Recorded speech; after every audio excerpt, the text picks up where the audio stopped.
చూస్తుండను కానీ, వింటున్నారా?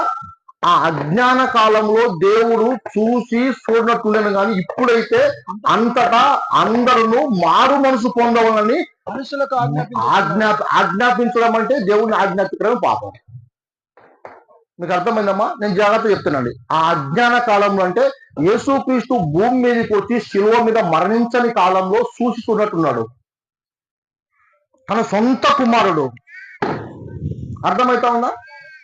ఈ భూమి మీద ఒక మనిషి శాపంలో పడిపోతే ఆ శాపంలో ఉన్న మానవుని విడిపించు కొరకై దేవుడు తన సొంత కుమారుని భూమి మీదకి పంపి భయంకరమైన శిలువ శిక్షకు అప్పగించి ఆయన మరణానికి అప్పగిస్తే అది విని చూసి కూడా మారు మనసు పొందకపోతే,